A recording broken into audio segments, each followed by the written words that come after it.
हनुमान जी रास्तों को देख रहे हैं। सुंदर चौड़े राजमार्ग हैं, चंद्रोदय हो चुका है, प्रदोष का काल है, चारों तरफ चांदनी फैली हुई है।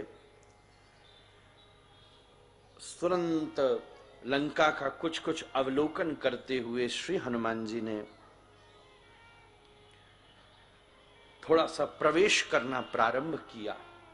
बिल्कुल दरवाजे पर ही नहीं है, वाल्मीकि जी ने लिखा, देखा दोनों तरफ बड़े सुंदर सुंदर द्वार के पास बगीचे हैं, कहीं मयूर नृत्य कर रहे हैं, कहीं सुंदर सुंदर फल लगे हैं, सुंदर जूही, कौतकी, बकुल, मौलश्री, शीतचंपा, पाटिल के बड़े सुंदर बगीचे हैं।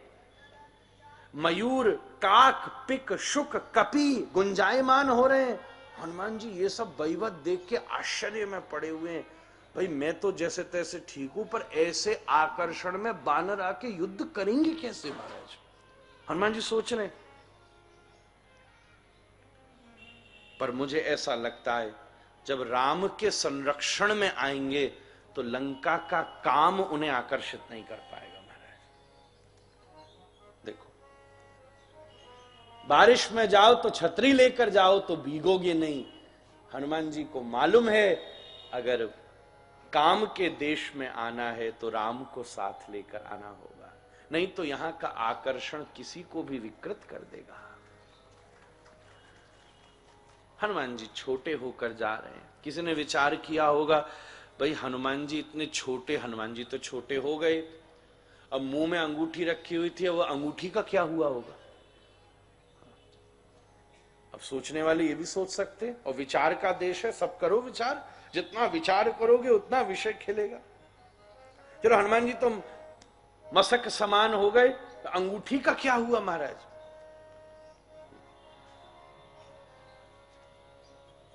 वो मुंदरी का क्या हुआ जो मुख में रखी हुई थी महाराज?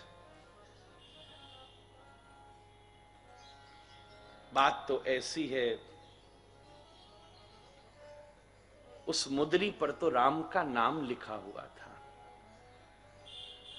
राम का नाम मुख में रखा जाता है, और राम के नाम को कोई छोटा हो चाहे बड़ा हो सब धारण कर सकते हैं।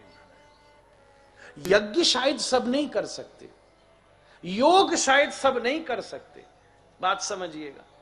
व्रत शायद सब नहीं कर सकते, तीर्थाटन शायद सब नहीं कर सकते, पर आ बाल वृद्ध वनिता सर्विंग पशुवृत्तय, नाम तो एकमात्र ऐसा है जो बड़े से बड़ा आदमी भी ले सकता है और छोटे से छोटा आदमी भी ले सकता है, बालक से बालक ले सकता है और वृद्ध से वृद्ध ले सकता है। अरे ये बात छोड़ो, मानव भी ले सकता है और डूबता हुआ हाथी भी पुकार सकता है। हाथी के पास और क्या था, न उसने योग किया न यज्ञ किया, बल्कि डूबते समय गोविंद को पुकारा और ठाकुर जी गजेंद्र मोक्ष के लिए उपस्थित हो गए।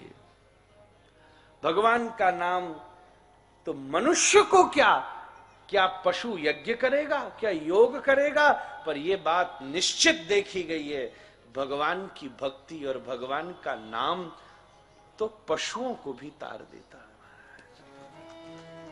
हरि व्यापक सर्वत्र समाना, गोस्वामी जी ने समान शब्द कह के कमाल कर दिया।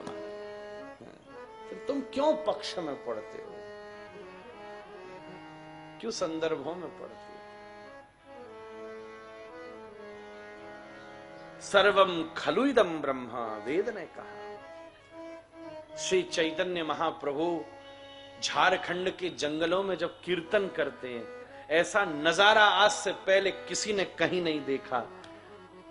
श्रीमन महाप्रभु जब कीर्तन करते हुए जाते हैं झारखंड के जंगलों में और दोनों हाथ ऊपर करके हरि बोल करते हैं, तो महाराज मनुष्यों की बात छोड़ो, शेर, व्याधे, सिंह, हस्ती, सर्प, हिरण, ये सब महाप्रभु जी के साथ हाथ ऊपर करके कीर्तन कर रहे हैं। हरि हरि कोहे प्रभु, बंगला की प्यार है चैतन्य चरितामृत की। हरि हरि कोहे प्रभु गमन कोरिला, कृष्ण बोली उठी व्याघ्र नाचीते लागिला।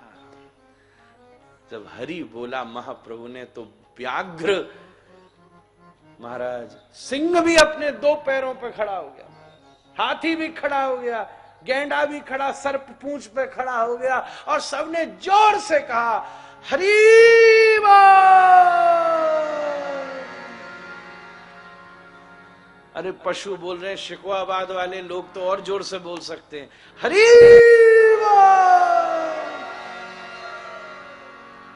ये हरि नाम की महिमा है, उसे बड़ा भी धारण कर सकता है, छोटा भी धारण कर सकता है। नाम तो व्यक्ति के अनुसार घट जाता है। हनुमान जी कोई और साधन करते ना तो कभी बड़े हुए कभी छोटे हुए, साधन निभ नहीं पाता।